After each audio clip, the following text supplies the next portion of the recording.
hermanos, amigos, que el Señor les bendiga a ustedes que están aquí, a mí que voy a exponer su palabra y a aquellos que están desde sus casas recibiendo el sermón. Quiero que me acompañen en oración. Dios nuestro, amoroso Señor, venimos delante de tu presencia como tus siervos, reconociendo nuestra necesidad desesperada que tenemos de ti.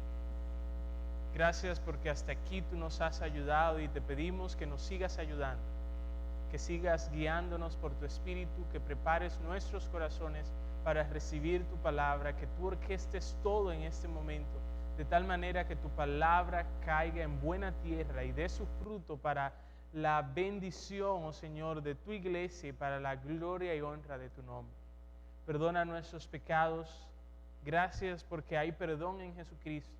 Que aquellos que todavía no te conocen también puedan abrazar este perdón que tú ofreces en Jesucristo. Te pedimos que a través de este sermón tú mates, oh Señor, nuestras ansiedades, que a través de este sermón tú nos convenzas y que nos permitas maravillarnos otra vez más del gran amor que tú tienes por nosotros en Jesucristo. Te pedimos todas estas cosas en el nombre de Jesús. Amén.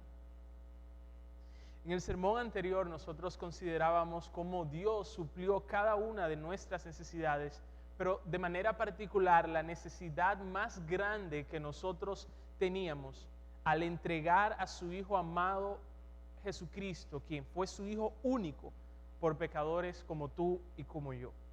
Y nosotros razonábamos junto con el apóstol Pablo que si Dios en su amor fue tan lejos como para hacer eso, sin duda alguna Él estará dispuesto a suplir todas las demás necesidades que son pequeñas en comparación con Jesucristo. Hoy, con la ayuda de Dios, llegamos al final de la serie Romanos 8 y tu ansiedad. Y quiero exhortarles de la misma manera en la cual yo les exhortaba al comienzo de esta serie, que en vez de nosotros dejar que nuestra ansiedad hable sin control, debemos dejar que la palabra de Dios hable a nuestra ansiedad. Y es nuestra responsabilidad escuchar y creer con fe todo lo que la palabra de Dios tiene que hablar a nuestra ansiedad, particularmente el capítulo 8 de Romanos.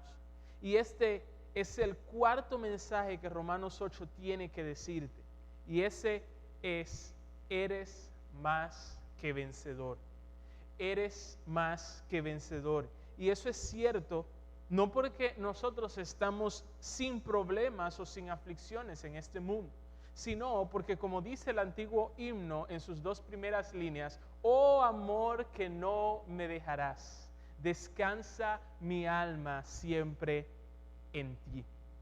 El autor de ese himno se llamó George Matheson, también conocido como el predicador ciego. George nació con una mala visión y a sus 20 años de edad él solamente podía ver sombras. Algunos hacen referencia en su biografía acerca de una chica con la cual él estaba esperando casarse, pero ella se negó a continuar en una relación con él, ya que ella no estaba dispuesta a casarse con un hombre ciego. La hermana de George, que había sido una ayuda por muchos años para él, también lo dejó al casarse. Pero Dios, a través de las palabras de este himno, dio a Matheson el gozo y la seguridad de que su amor, el amor de Dios por él, nunca lo dejaría. Y por eso dice: oh amor que no me dejarás, descansa mi alma siempre en ti. Y uno de los pasajes de la Biblia en el cual Dios nos asegura eso, que Él nos ama y que no nos dejará, uno de los pasajes bíblicos es el que vamos a considerar en esta noche, que se encuentra en Romanos capítulo 8, los últimos versículos 35 al 39. Romanos 8, 35 al 39 dice así: ¿quién nos separará del amor de Cristo? ¿Tribulación o angustia o persecución o hambre o desnudez o peligro o espada? como está escrito, por causa de ti somos muertos todo el tiempo. Somos contados como ovejas de matadero. Antes, en todas estas cosas, somos más que vencedores por medio de aquel que nos amó. Por lo cual estoy seguro de que ni la muerte, ni la vida, ni ángeles, ni principados, ni potestades, ni lo presente, ni lo porvenir, ni lo alto, ni lo profundo, ni ninguna otra cosa creada nos podrá separar del amor de Dios que es en Cristo Jesús, Señor nuestro. Cuando nosotros nos fijamos en el versículo 35, nosotros vemos que el apóstol Pablo comienza con una pregunta retórica. Y esta pregunta retórica está basada en la verdad más maravillosa de todo el universo. Y yo quiero preguntarles, ¿saben ustedes cuál es la verdad más maravillosa de todo el universo? Esa verdad sobre la cual el apóstol Pablo basa su pregunta es que Cristo te ama. Esa es la verdad más maravillosa de todo el universo, que Cristo te ama. Y a propósito, la palabra que se utiliza aquí en Romanos 8:35 para separar, se usa también en Mateo 19:6, en 1 Corintios 7, 10 y 11 y 15, en el contexto del matrimonio. Es decir, que todo cristiano, como nos enseña no tan solo este pasaje de Romanos, sino también a lo largo de la Biblia, todo cristiano está en una relación con Cristo, en una relación de amor con Cristo. Y esa es la maravillosa verdad que presenta aquí el apóstol Pablo. Y esta maravillosa verdad de que Cristo te ama no es solamente una verdad para que los niños canten, Cristo me ama a mí, su palabra dice así. No, eso es también para que tú y yo descansemos, como dice el himno, en ella, no solamente ahora, sino también para siempre, inclusive en el año que tenemos por delante. Yo le oro a Dios que esta verdad no se vuelva para nosotros tan familiar, pero tan familiar que ya perdamos el asombro ante esta.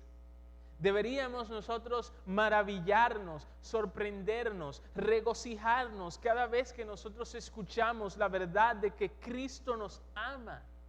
Primero, por lo alto que Cristo es. Segundo, por lo bajo que somos nosotros. Y tercero, como vamos a ver más adelante, por la intensidad del amor que Él dirige hacia nosotros.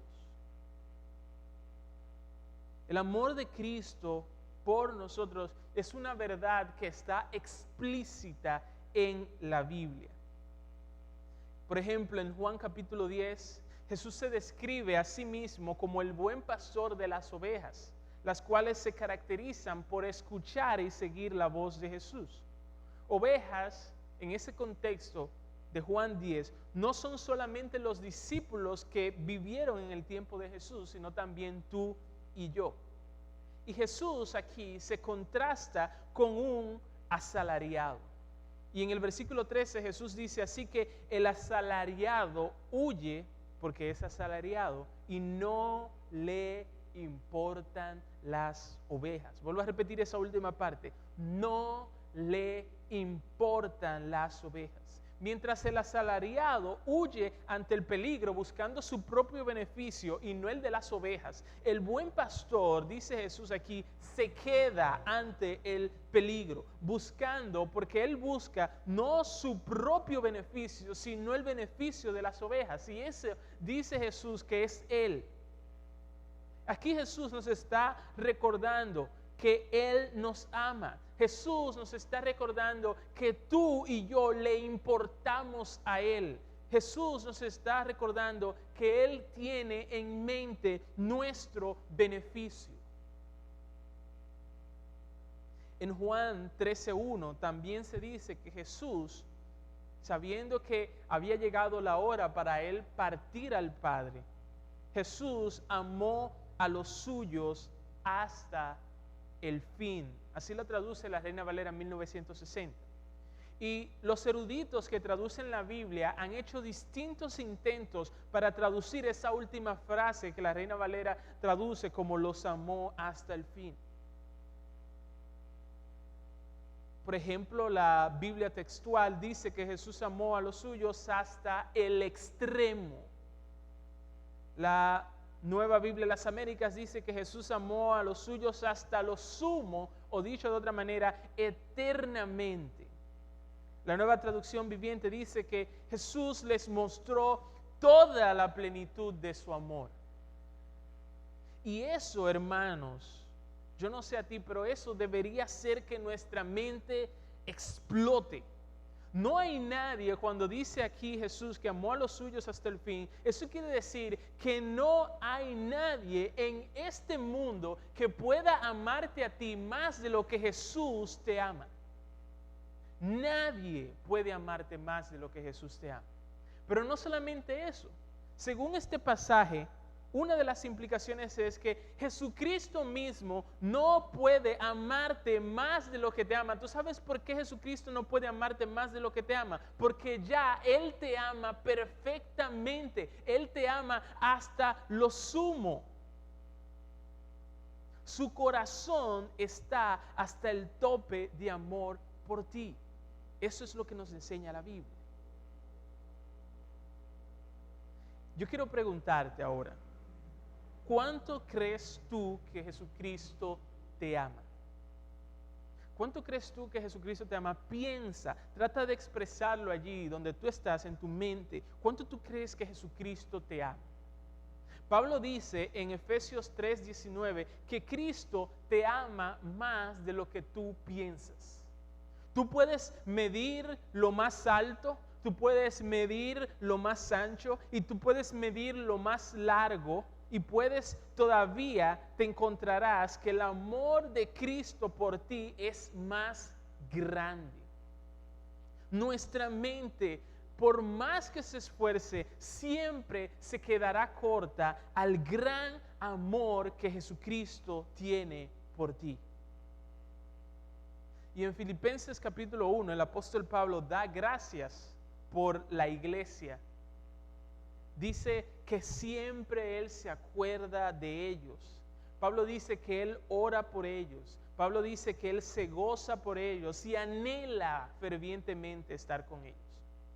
Ahora, lo que me llama mucho la atención está en el versículo 8 de Filipenses 1, que dice Pablo que después de Él amar, anhelar estar con ellos, gozarse, orar por ellos, eso es lo que Pablo dice en el versículo 8, porque Dios me es testigo, es decir, que su amor era sincero, de cómo os amo a todos vosotros, y después agrega, en el entrañable amor de Jesucristo.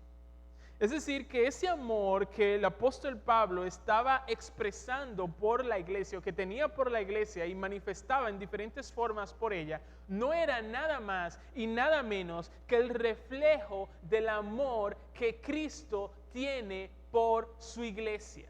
Así es que Cristo ama a su iglesia. Lo que estaba haciendo Pablo ahí era simplemente reflejando el amor de Cristo por su iglesia. Y la demostración más grande del amor de Cristo por su iglesia se expresa en Apocalipsis capítulo 1, versículo 5 con las siguientes palabras. Jesucristo, el testigo fiel, el primogénito de los muertos y el soberano de los reyes de la tierra, al que nos amó y nos lavó de nuestros pecados con su sangre. Esa es la demostración más grande de amor que Cristo ha hecho por nosotros. Él nos amó hasta el punto de dar su vida, derramar su sangre para que nosotros fuésemos perdonados y seamos reconciliados con Dios.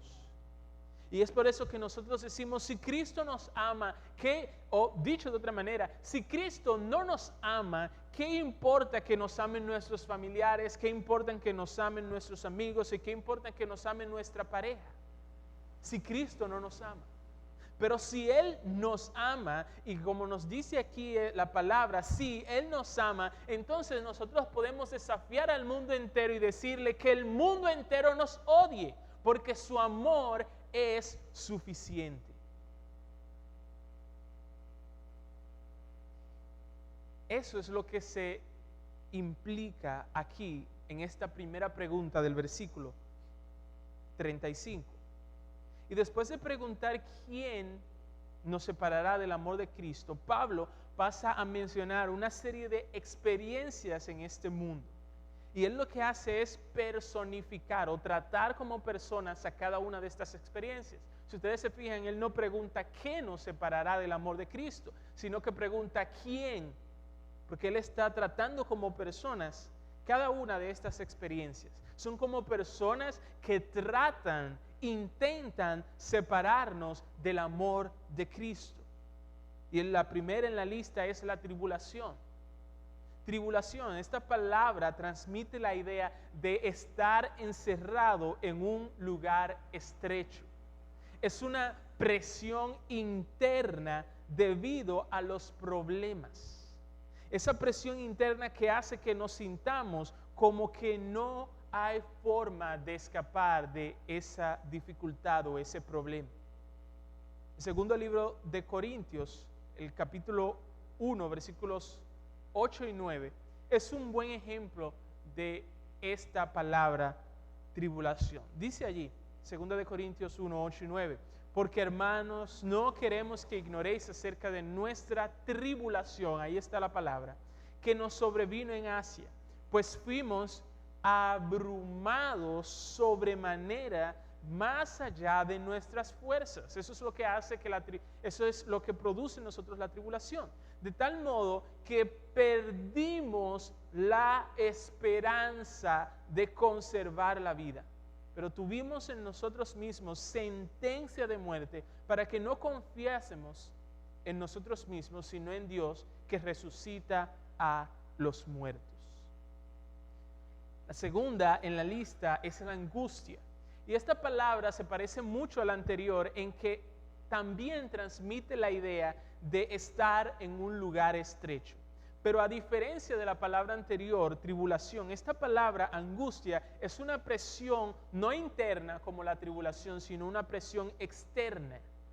Es decir, que se enfoca más bien no en nuestra respuesta interna como tribulación, sino en los problemas o las circunstancias externas que nos rodean. A eso se refiere angustia aquí.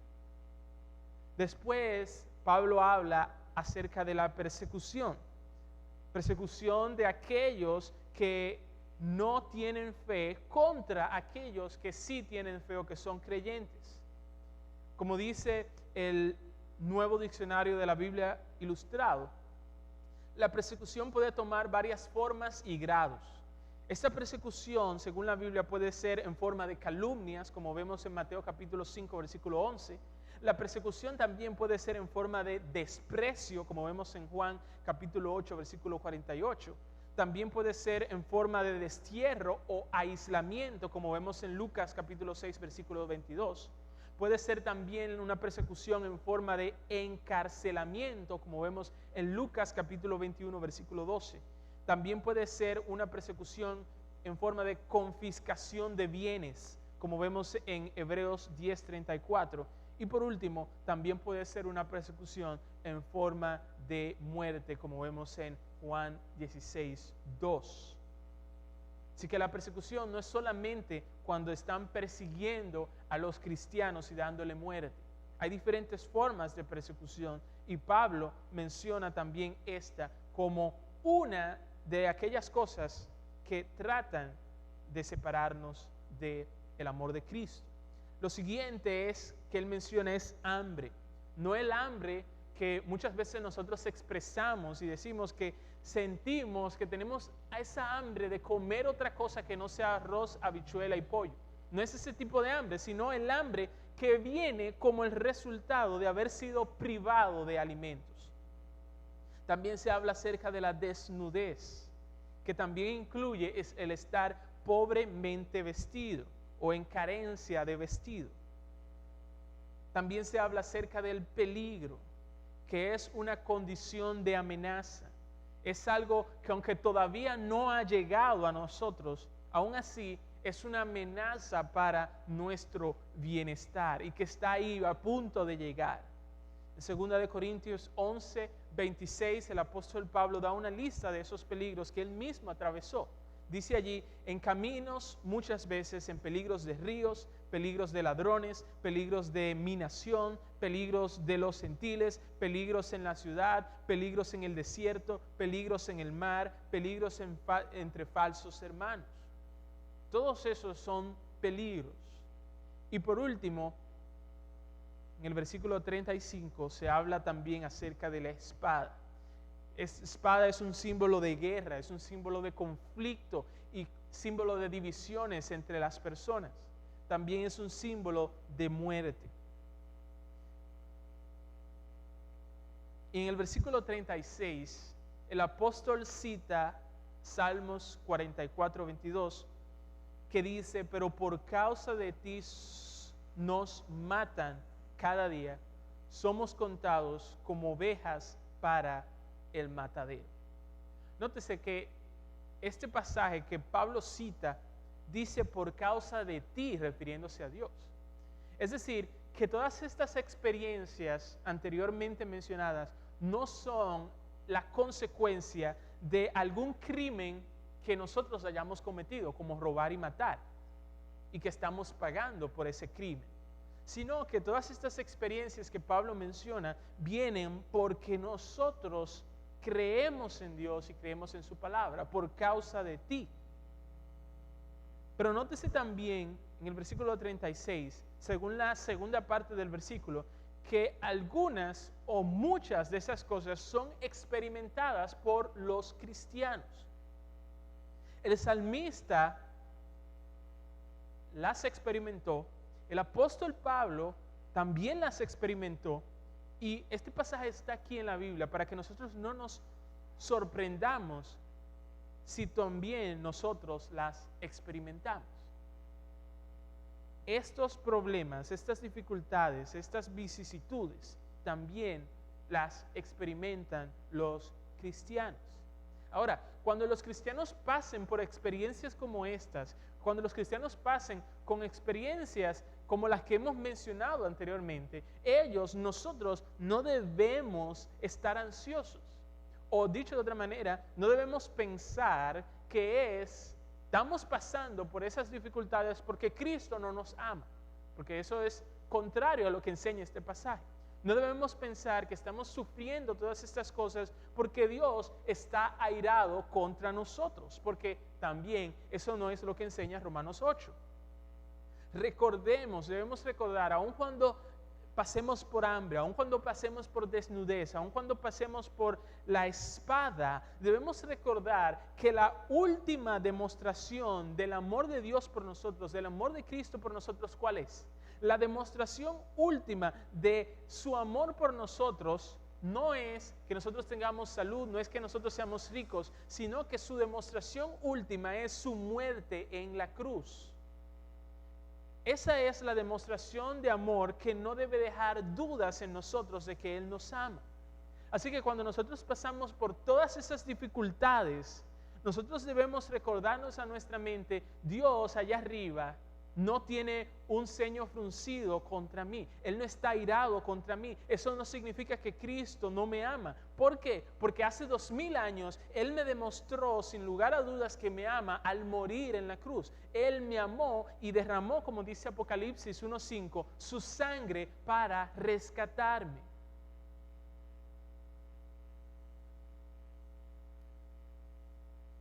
Así que cuando el apóstol Pablo aquí en este pasaje pregunta quién nos separará, él no quiere decir, cuando él preguntó en el versículo 35 quién nos separará, él no quiere significar que no existen cosas o personas que intenten separarnos. Ciertamente sí existen, sí los hay. Todas esas experiencias anteriormente mencionadas intentan separar al creyente del amor de Cristo. Y debido a que somos salvos por su amor, ser separados del amor de Cristo significa no tan solo que Él deja de amarnos, si eso fuera posible, separarnos de su amor, sino que también significa ser alejados de Él y terminar en la condenación eterna en el infierno. Eso significa ser separado de Cristo. Y muchas cosas en este mundo, en esta vida, intentan hacernos eso. Y la pregunta es, cuando tú estás tentado a sentirte ansioso, cuando tú estás tentado a pensar con ansiedad, cuando tú vienen esos problemas, no que tú crees que vienen, sino que ya tú lo estás experimentando en el aquí y el ahora. La pregunta es, ¿ha fallado Dios a sus promesas? ¿Eso te da una razón o una excusa para entonces ceder a la tentación de sentirte ansioso?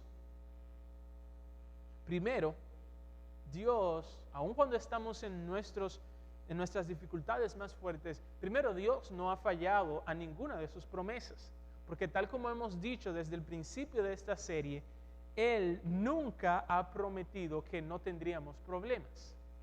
Al contrario, Dios sí dijo que vamos a tener problemas. Él nos preparó, Él nos aseguró eso. Así que Dios no es mentiroso, Dios no ha fallado a su promesa cuando nosotros nos encontramos en dificultades. Ahora, segundo, aún así, aún cuando nos encontramos en dificultades, eso no debería hacernos estar ansiosos. ¿Por qué? Porque aunque Dios ciertamente ha dicho que tendremos dificultades, eso no es todo lo que Dios dijo. Él dijo más que eso. Y eso es lo que nosotros hemos estado viendo desde el principio de la serie de Romanos 8 y tu ansiedad. En el versículo 37 de Romanos 8, el apóstol dice que al experimentar cada una de estas cosas anteriormente mencionadas, ellas no nos pueden vencer. Pablo utilizó aquí una palabra que solo se utiliza o que solo se menciona aquí en este pasaje. La palabra es más que vencedores, aunque aquí en el español son 3 palabras, en el griego es solamente una.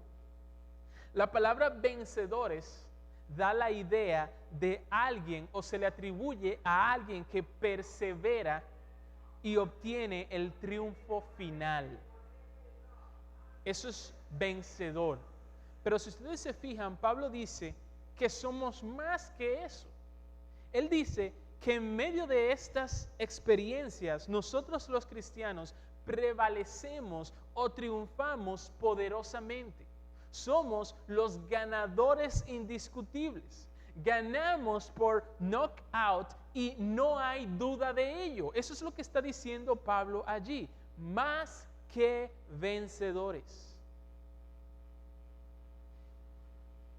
Ahora, no somos eso por nuestras propias fuerzas, sino por medio, dice el versículo, por medio de aquel que nos amó.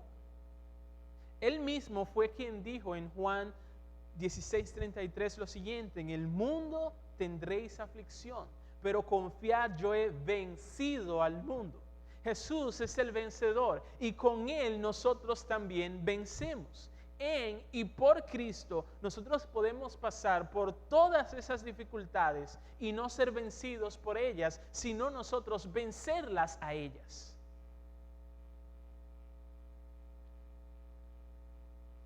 ¿Recuerdan la pregunta retórica del versículo 35? Bueno, aquí en el versículo 38 de Romanos, Pablo dice lo mismo, pero ahora en forma de afirmación. O si queremos decirlo de otra manera, en el versículo 38 se responde a la pregunta que Pablo abrió en el versículo 35. El apóstol Pablo afirma estar seguro. Así comienza él en el versículo 38. Él afirma estar persuadido.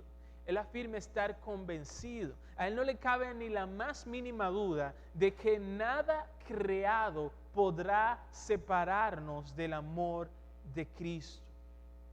Y aquí el verbo que Pablo utiliza cuando dice yo estoy convencido, yo estoy seguro, está en voz pasiva. Es decir, Dios utilizó todas las experiencias del apóstol Pablo para persuadirlo o para convencerlo a él. Me explico. Pablo conoció todos estos problemas que él mencionó en el versículo 35, no de forma teórica.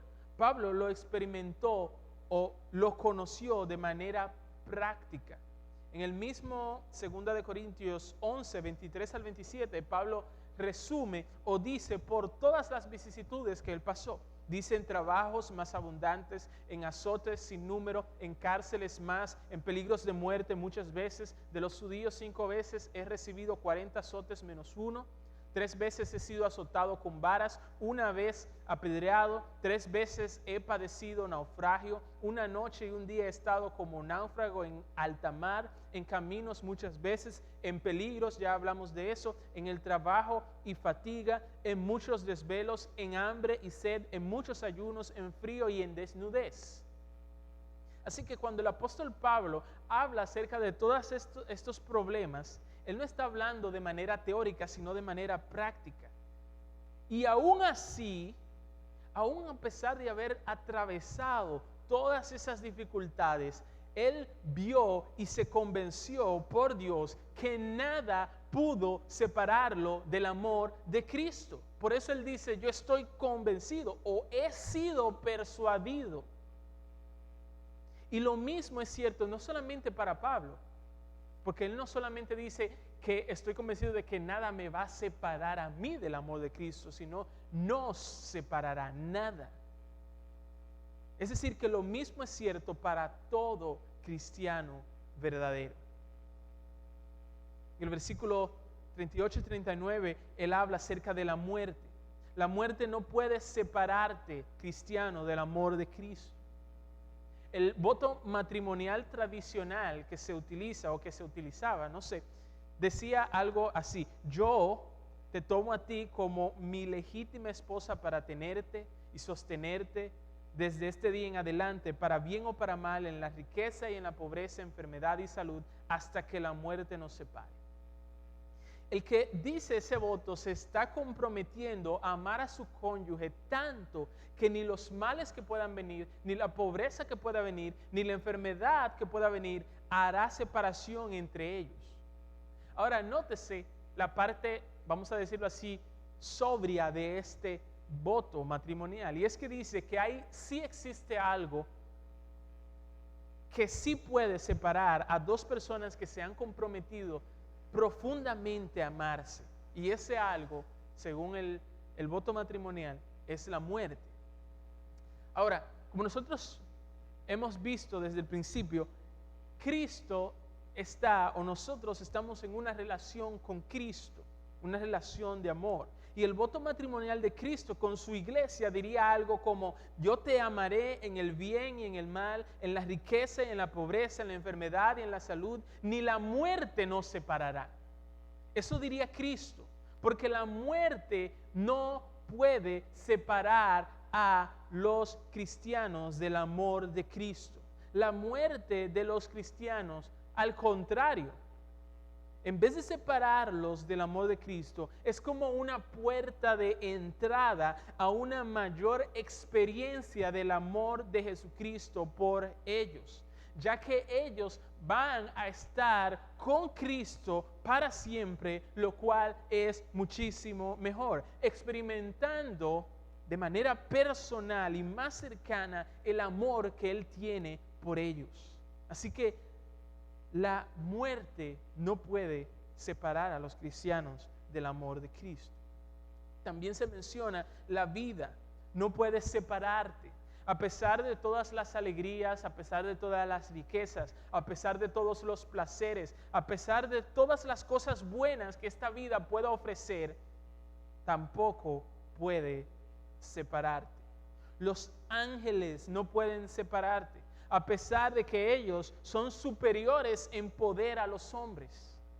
Los principados, o dicho de otra manera, los gobernantes, no pueden separarte, a pesar de que ellos inventen o decreten leyes en contra de Cristo y su iglesia, ni aún eso podrá separarte del amor de Cristo por ti. Sigue diciendo, los poderes no pueden separarte del amor de Cristo. lo presente no puede separarte del amor de Cristo, no importa lo que sea, lo porvenir, sea en este tiempo o en la eternidad, no puede separarte, dice Dios a través del apóstol Pablo. A pesar de que nosotros no sepamos lo que traerá el futuro consigo, nosotros podemos estar seguros o podemos saber con seguridad de que Cristo nos seguirá amando, venga lo que venga el futuro. Y aun cuando nosotros estemos allá en la eternidad y hayan pasado trillones y trillones y trillones y trillones de años, el amor de Cristo por su iglesia no se va a apagar, no va a menguar y no va a disminuir a pesar de todos los millones y trillones de años que pasen, porque ni lo porvenir podrá apartar al creyente del amor de Cristo. Su amor por nosotros no dejará también que el amor que tú tienes por Él se apague. Como dice Jeremías 32:40, y haré con ellos pacto eterno, que no, este es Dios, yo no me volveré atrás de hacerles bien, pero después se le agrega, y pondré mi temor en el corazón de ellos, para asegurarme de que ellos tampoco se aparten de mí. Es decir, que por toda la eternidad Cristo nos va a amar, pero ese amor de Él va a asegurar de que nosotros también le amemos a Él para siempre. También sigue diciendo el apóstol Pablo, lo alto no puede separarte del amor de Cristo. Y dice lo profundo no puede separarte tampoco del amor de Cristo. Y por si acaso se le escapó algo, o por si todavía en tu mente queda alguna duda de que el apóstol Pablo abarca todo en este pasaje, Pablo dice, ni ninguna otra cosa creada nos podrá separar. Y lo maravilloso de esto es que nosotros podríamos dividir todo lo que existe, por un lado, entre lo creado y el creador. Y Pablo está diciendo aquí que lo creado no nos podrá separar del amor del creador, y el creador no nos dejará de amar nunca. Por eso, ¿cuánta seguridad nosotros tenemos aquí? Matthew Henry dijo, los problemas no causan ni muestran ninguna disminución de su amor. No importa de qué sean separados los creyentes, queda suficiente. Nadie puede quitar a Cristo del creyente, nadie puede quitar al creyente de Cristo, y eso basta. Termina la cita. Mientras que en el versículo 35 se habla del amor de Cristo por nosotros, en el versículo 39 se habla del amor de Dios que es en Cristo. Y se agrega que Cristo no es solamente nuestro Salvador, sino que Él es también nuestro Señor. Y que Jesucristo sea nuestro Señor, lo que significa es que Él es el Dios a quien nosotros adoramos, que Él es el dueño que tiene derecho absoluto sobre cada uno de nosotros, que Él es el jefe que manda y nosotros le obedecemos. Y a diferencia de otros esclavos, ser un esclavo de Jesús es la mayor bendición que alguien puede tener. Porque no hay en este mundo mejor Señor que Él. Y tal como nos recuerda este pasaje que estamos considerando una y otra vez, ese Señor nuestro, a Él, a quien nosotros servimos, Él nos ama entrañablemente, Él nos ama sinceramente, y Él nos ama hasta el punto que dio su vida por sus siervos. No hay mejor amo y no hay mejor Señor que Jesucristo. Por eso, aquellos que son sus siervos, aquellos que son esclavos de Jesucristo, son los más bendecidos de todo el mundo. El apóstol Pablo, volviendo a lo que dije ahorita, que en el 35 habla acerca del amor de Cristo y en el 39 dice el amor de Dios en Cristo. Aquí el apóstol Pablo no se está contradiciendo, porque el amor de Cristo es el mismo amor de Dios Padre. Y Dios Padre demuestra su amor por nosotros en Cristo. Por eso es que no hay contradicción cuando Pablo habla del amor de Cristo y el amor de Dios. Porque es el mismo amor. Y cómo Dios nos convence de que nos ama, con Jesucristo muriendo en la cruz. Y esto es importante que nosotros enfaticemos eso, porque Dios, hermanos y amigos, no es el malo, o Dios el Padre no es el malo en esta historia, quien está deseoso de consumirnos con su ira. Entonces vino Jesús y se interpuso entre un Dios airado que quiere acabarnos y nosotros los pecadores. No. Dios Padre, según nos recuerda este pasaje, nos ama. Dios Padre nos ama y precisamente por ese amor fue que Él envió a morir a Jesús por nosotros, como dice ese famoso pasaje de Juan 3:16, porque de tal manera amó Dios al mundo que dio a su Hijo unigénito. Y en el mismo capítulo de Romanos 8 se dice que Dios está por nosotros, no en nuestra contra. Dios Padre está por nosotros y no en nuestra contra, hasta tal punto que entregó a su Hijo a morir por nosotros. Versículos 31 y 32 dice: ¿qué pues diremos a esto? Si Dios es por nosotros, ¿quién contra nosotros? El que no escatimó a su propio Hijo, sino que lo entregó por todos nosotros, ¿cómo no nos dará también con Él todas las cosas? Así que, resumiendo lo que nosotros hemos considerado hasta ahora de Romanos capítulo 8, versículos 35 en adelante, ninguna experiencia, independientemente de cuán mala o cuán dolorosa sea, en la vida de los siervos de Dios, en la vida de aquellos que son de la iglesia de Cristo, ninguna experiencia es capaz de separarlos del amor de Dios en Cristo. Y es precisamente por eso que nosotros somos más que vencedores. En eso es que consiste el nosotros ser más que vencedores. Si esas cosas que intentan separarnos nos pudieran separar, entonces ellas vencerían y nosotros fuéramos derrotados. Pero como eso no va a pasar, entonces precisamente por eso, porque Dios no va a dejar que nos separen de su amor, es que nosotros podemos hoy decir que somos más que vencedores.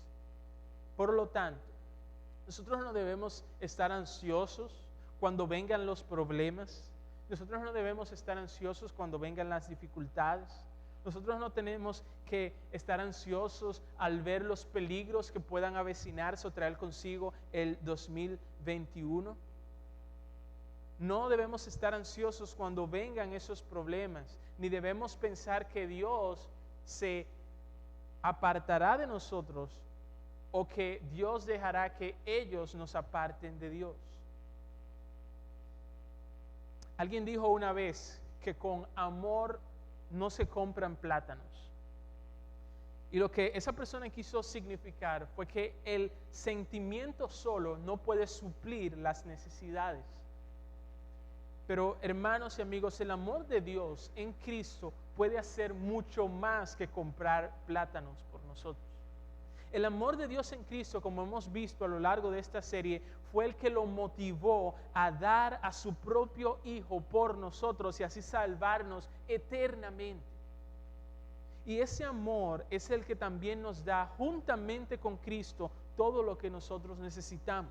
Y ese amor es el que nos da juntamente con Cristo un cuerpo, o nos dará un cuerpo glorificado y una creación renovada en la cual ya no habrá tribulación, en la cual ya no habrá angustia, en la cual ya no habrá persecución, no habrá hambre, desnudez, peligro, ni espada, ni muerte. Todo por amor.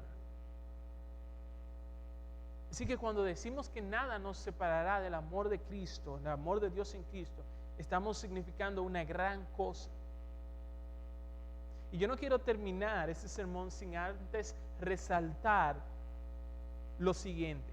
Si ustedes, no sé si se dieron cuenta, pero el tema central de este pasaje, del versículo 35 al 39 de Romanos 8, el tema central de este pasaje no es nuestro amor por Dios.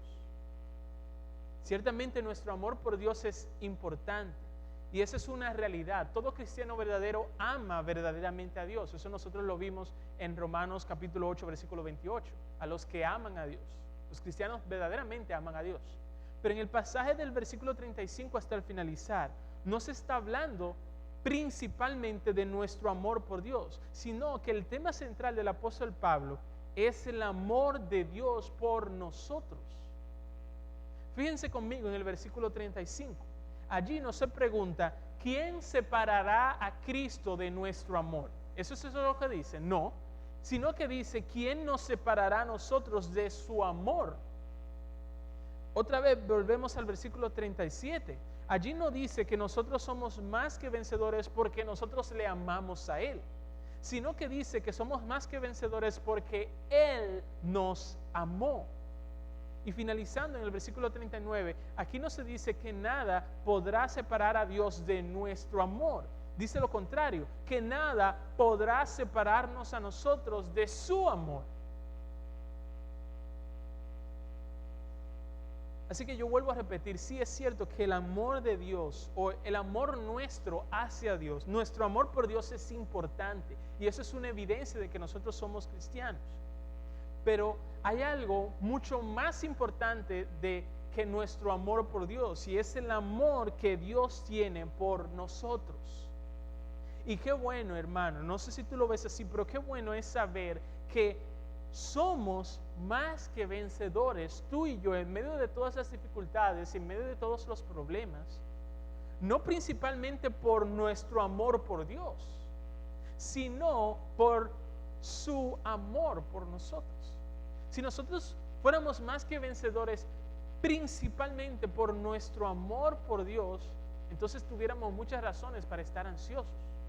Pero si es debido al amor que Dios tiene por nosotros, entonces no hay razón para estar ansiosos. Porque como alguien dijo, cuando hay que cruzar una calle muy peligrosa, ¿qué es lo más seguro? ¿Que el padre deje que su hijo lo agarre a él o que el padre sea quien agarre al niño? Lo segundo, obviamente, eso es lo más seguro. No que el niño, que el padre le diga, ven, agárrame, sino que el padre agarre al niño. Bien lo dice un himno antiguo, mi amor muy frágil es. Pero también muy bien lo dice una canción contemporánea que nosotros cantamos, más fuerte es el amor de Cristo que mi enemigo más feroz. Este amor es tan alto que fue sentido hasta el tercer cielo. Este amor es tan profundo que irrumpió en el infierno y nos rescató. Este amor es tan ancho que nos alcanzó cuando nosotros corríamos de él. Y este amor es tan fuerte que nada ni nadie puede romper la relación de Cristo con su iglesia. La tribulación, la angustia, la persecución, el hambre, la desnudez, el peligro, la espada, alan al cristiano y alan al cristiano y alan al cristiano para separarlo de Cristo. Y al ver que no pueden separarlo, entonces llaman refuerzos, que venga la muerte, que venga la vida, que vengan ángeles, principados, potestades, lo presente, lo porvenir, lo alto, lo profundo. Pero ni aún con esos refuerzos, ni aún así pueden separar al cristiano de Cristo, porque Cristo con su amor omnipotente lo tiene agarrado. Nosotros podemos descansar en que nada nos separará de su amor, no porque nosotros estamos agarrando a Dios. Nosotros podemos descansar en que nada nos separará de su amor, porque es Dios quien nos está agarrando a nosotros. Hermanos, he aquí los 4 mensajes de Romanos 8 para tu ansiedad. Vimos en primer lugar, tu futuro es brillante. En segundo lugar, todo va a salir bien. En tercer lugar, Dios proveerá. Y hoy concluimos diciendo, eres más que vencedor. Nuevamente, ¿y qué yo debo hacer si después de estar no ansiosos y después de haber escuchado esos sermones y después de haber meditado en Romanos capítulo 8, vuelvo otra vez a estar ansioso. Ayer no lo estaba, pero hoy volví a estar ansioso. ¿Qué es lo que tengo que hacer? Bueno, lo que debes hacer es volver a hacer lo mismo que hiciste ayer. Escuchar con fe lo que la palabra de Dios tiene que decirte. Es decir, que cada vez que tú te sientas tentado de estar ansioso, vuelve a leer Romanos 8, vuelve a escuchar esta serie de sermones en YouTube, pídele a un hermano que te ayude a ver las razones que Dios te da para no estar ansioso y confía en la palabra de Dios. Vamos a orar. Señor, por tu gracia hemos llegado a la conclusión y te pedimos, oh Señor, que tu palabra que es útil sea, oh Señor, provechosa, que nosotros escuchemos con fe y podamos, oh Señor, decir no a la ansiedad y que podamos confiar en ti, sabiendo, oh Señor, como hemos visto hoy, del gran amor que tú tienes por nosotros en Cristo y que tú no dejarás que ninguna experiencia, por más difícil o dolorosa que sea, nos separe de ese amor. Te pedimos, oh Señor, que nos sigas ayudando a vencer este pecado. Y gracias, oh Señor, por tu gran amor demostrado por nosotros en la cruz del Calvario. En el nombre de Jesús te agradecemos, te bendecimos y pedimos tu ayuda para el final de este año y para el año que tenemos por delante. En el nombre de Jesús. Amén.